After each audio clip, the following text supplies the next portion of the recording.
에베소서의 특징 중에 하나가 계속해서 이 바울의 기도가 끊이지 않고 나온다는 것입니다.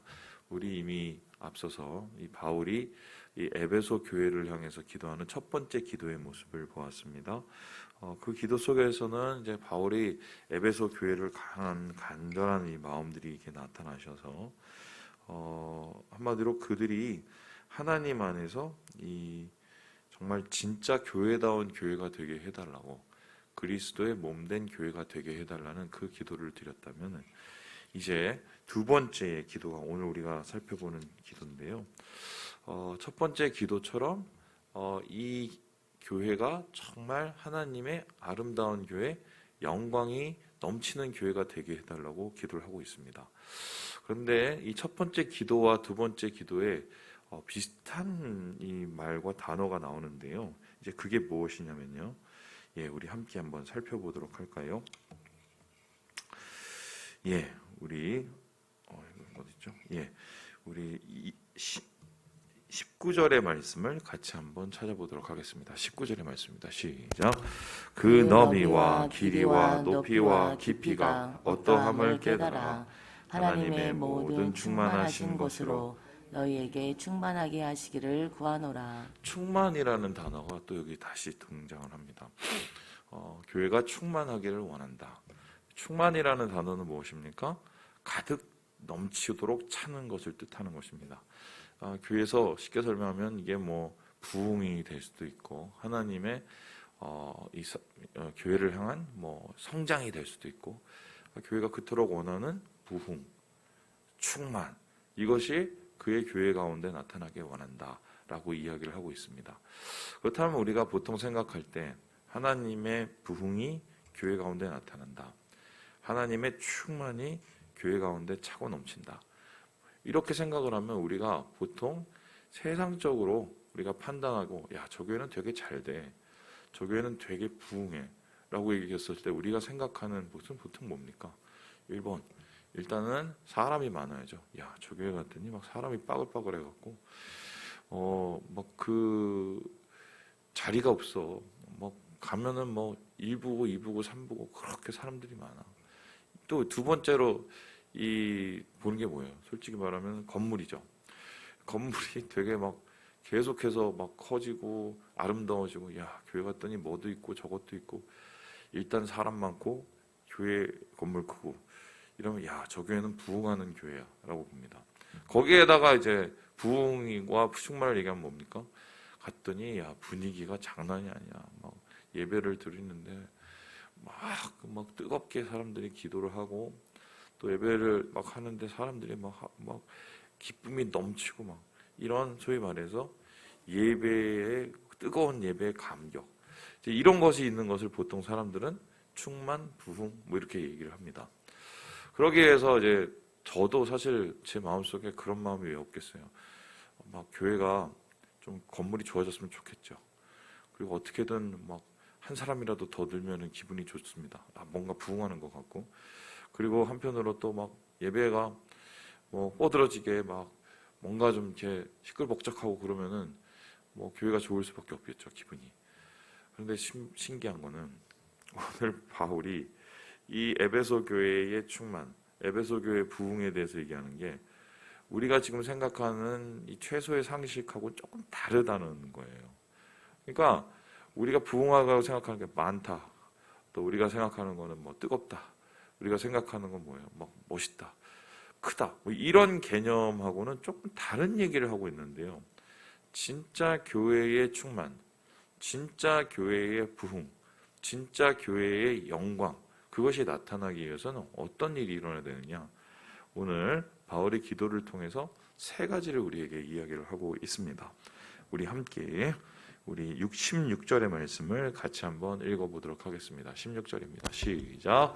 그의 영광의 풍성함을 따라 그의 성령의 말미암아 너희 속사람을 능력으로 강건하게 하시오며.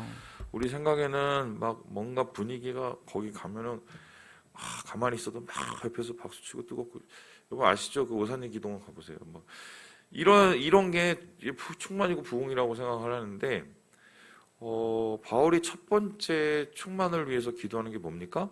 속사람이 어떻게 해요? 강건하여진다. 겉이 아니라 속이에요. 보이는 게 아니라 보이지 않는 거예요. 속사람이 강건하여진다는 것은 어떤 뜻일까요?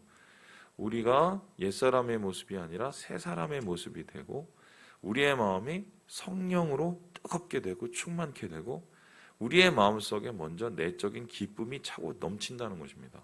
그러니까 이런 거예요. 겉에만 기분 좋고 뭐 감정적으로만 뭔가 뭘까요?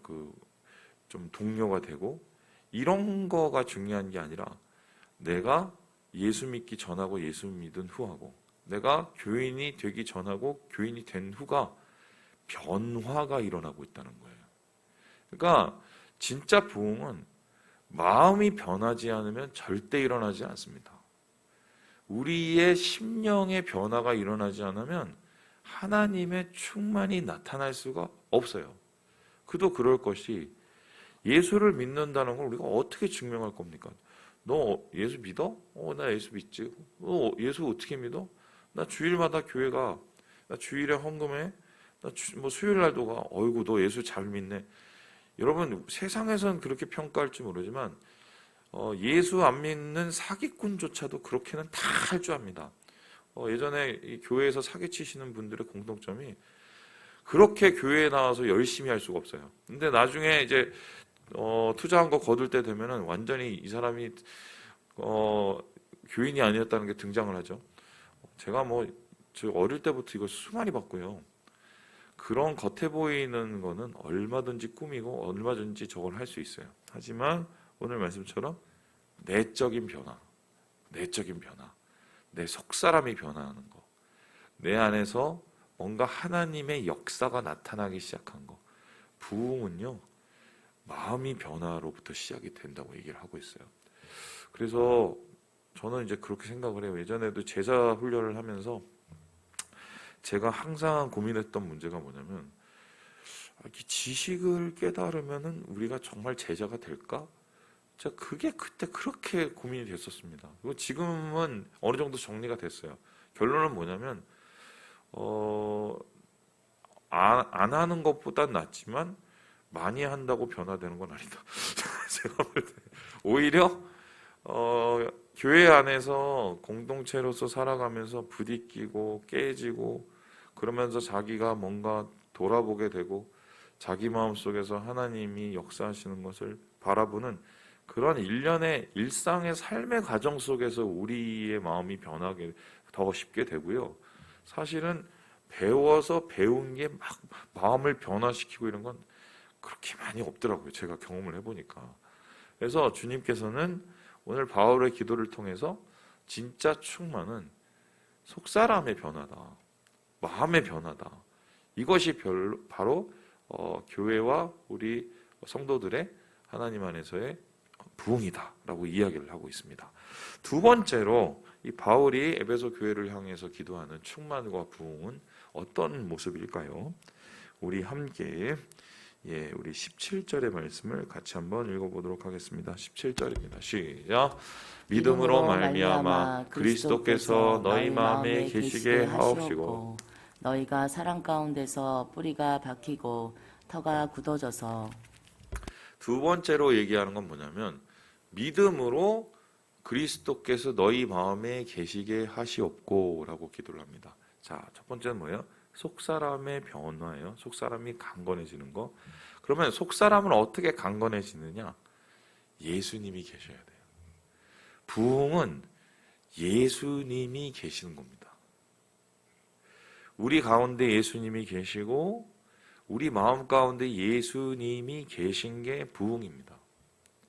예수님이 계신다는 것은 어떤 뜻이겠습니까? 예수 믿으면 다 예수님이 계십니까? 성경에 보면은 예수를 믿는 것이 성령 충만하고 예수님이 매일매일 계시는 것은 꼭 아니라고 얘기를 해요. 왜냐하면은 바울이 이 교인들에게 얘기하길 성령 충만을 받으라고 얘기하지, 야, 한번 성령 충만하니까 걱정하지 말라라고 얘기하지 않습니다.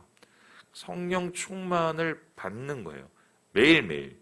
그러니까 예수의 임재 가운데 우리가 거하기 위해서 매일매일 몸부림을 치고 매일매일 예수의 마음을 가지려고 노력을 할 때 우리의 가운데 하나님의 부흥이 일어난다는 것입니다.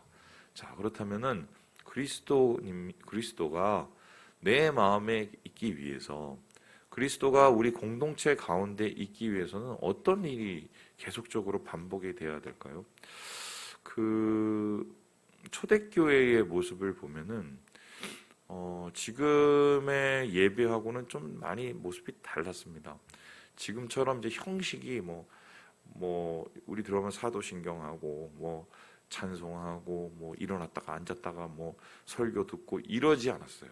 이 초대교회는 어떻게 모였냐면 맨 처음에는 식탁에 둘러앉아서 같이 밥을 먹으면서 사람들을 기다렸습니다. 왜냐하면 일찍 오는 사람들도 있고 늦게 오는 사람들도 있고, 그럼 자연스럽게 그 식탁의 자리가 자기의 한 주간의 삶을 어떻게 해요? 나누는 자리가 되고 그들을 사랑으로 격려하는 자리가 되고, 고난 속에서 이 어떤 일들과 어떤 어려움이 있었는지를 얘기하는 자리가 돼요. 그리고 그 자리 속에서 자연스럽게 그런 앞에 모임이 지난 다음에 찬송을 하게 되죠. 그런 찬송 속에서 나타나는 게 결국 뭡니까? 나중에 예수님 얘기를 하기 시작합니다. 예수님 얘기를. 내 안에 이렇게 어려움이 있었었는데 예수님이 내 가운데 어떻게 역사를 하셨어. 이렇게 나타나든가, 아니면은 예수 그리스도의 역사를 통해서 내 중심에 어떤 위로를 받았어. 이런 얘기가 나타나게 되죠. 그래서 이 초대교회에서 절대적으로 필요했던 것은 처음과 나중 속에서 그리스도의 모습, 예수의 모습이 나타나게 되는 것입니다. 저는 이제 생각을 하면서 예수님이 우리 안에 있기 위해서 가장 확실하고 가장 중요하고 가장 최고의 것이 하나가 있어요. 그게 뭔지 아세요? 여러분에게 좀 부담스러운 건데, 예수님이 내 안에 있게 하기 위해서 가장 최고의 방법 뭐냐면요, 예수님과 함께 고난을 받는 겁니다. 예수의 흔적이 우리에게 있는 거예요. 내가 주님을 위해서 살면서 주님 때문에 당한 고난, 혹은 주님의 교회를 내가 위해서 헌신하면서 주님 때문에 당한 고난, 그 고난은요, 고난으로 끝나는 게 아니라 예수님의 마음과 예수님의 그 사랑이 내 마음속에 넘치게 만들어요. 그래서 바울 자신을 얘기할 때 가장 소중히 여기고 가장 귀중히 여겼던 것은 뭐냐면 예수님의 남은 고난을 채워가는 자신의 삶이었어요. 오늘 주님 안에서 이 에베소 교인들을 향해서 예수로 충만하라, 이렇게 얘기하는 속에서는 그 믿음 속에 그들이 당하고 있는 핍박과 박해를 예수의 이름으로 함께 이겨내기를 바라는 이 바울의 이야기가 있다라고 보겠습니다. 마지막으로, 그렇다면 오늘 바울이 기도하고 있는 에베소 교회를 향한 충만은 어떤 모습일까요? 우리 같이 한번 18절의 말씀을 읽고 마무리를 해보도록 하겠습니다. 18절입니다. 시작. 능히 모든 성도와 함께 지식이 넘치는 그리스도의 사랑을 알고. 사랑을 알게 해달라고 얘기합니다. 자, 세 가지였어요. 첫 번째는 어떻게 해요? 속사람이 강건, 겉이 아니라 속이에요. 그리고 뭐예요? 예수입니다. 다른 게 아니라 예수의 복음. 그리고 마지막으로 세 번째 뭐예요? 사랑이 충만한 공동체가 정말 부흥하는 공동체예요. 여기에 대해서는 더 이상 얘기할 게 없습니다. 초대교회에 가장 뜨거웠던 것은 서로 사랑이었어요. 예수님께서 돌아가시기 직전까지 제자들에게 얘기했던 것도 서로 사랑하라는 것입니다. 이 서로 사랑하라는 것은 예수님이 마지막으로 남기신 새 계명입니다. 새로운 계명이라는 것은 여러 계명 중에 하나가 추가된 게 아니라 모든 계명을 토탈로 만들면 서로 사랑하는 거예요. 왜 서로 사랑하는 게 이게 예수 충만이요 부흥입니까? 이에 대해서 요한 1서에서 사도 요한이 얘기하죠. 보이는 형제를 사랑하지 아니하면서 보이지 않는 하나님을 사랑한다는 말이 얼마나 거짓말인 것을 증명하지 않습니까? 형제를 미워하고 형제의 분노를 하는 것은 곧 하나님을 미워하고 하나님을 분노하는 것과 마찬가지라는 얘기를 하고 있습니다. 왜냐하면은 교회는, 교회 형제 자매는 좋든 싫든 하나님이 주신 하나님의 공동체의 몸이기 때문이죠. 그래서 주님께서는 이 바울의 기도를 통해서 진짜 교회는 사랑이 충만해야 된다. 이게 바로 하나님이 그토록 바라시는 부흥의 모습이다라고 얘기를 하고, 교회를 향해서 하나님, 이 에베소 교회가 사랑이 충만하게 하여 주시옵소서, 이렇게 기도를 하고 있습니다. 자, 그렇다면 마지막으로 이 얘기를 하고 제가 마치고 싶은데요, 이 교회가 사랑이 충만한지 사랑이 충만하지 않은지를 알 수 있는 가장 확실한 이 방법이 뭘까요? 여러분, 뭘 것 같아요? 야, 저 교회는 정말 사랑이 충만해. 가니까 막 뭘 갖다 줘요? 물론 그런 교회도 충만하긴 하겠지만, 베드로가 그렇게 얘기했죠. 베드로 선생, 사랑은 모든 허물을 덮느니라. 사랑이 충만하다는 것은 용서가 충만한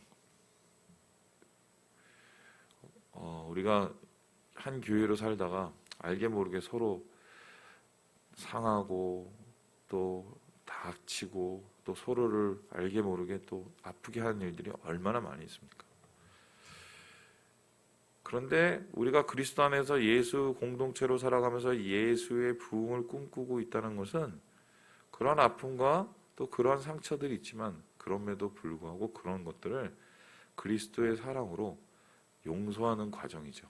용서를 쉽게 한 번 더 얘기를 하면은 어떤 표현이냐면요, 한 번 더 기회를 주는 거예요. 용서는, 다시 말씀드려요, 한 번 더 기회를 주는 게 용서입니다. 예수님께서 제자들 다 떠나고 자기를 배신한 제자들을 찾아와서 어떻게 하셨어요? 한 번 더 기회를 주셨습니다. 특별히 오늘 여러분 살아가면서 주님의 사랑을 경험하시고 우리 주위에 있는 형제 자매들과 우리 가족 공동체에게 한 번 더 기회를 주는 충만을 누리시길 주님의 이름으로 축원합니다.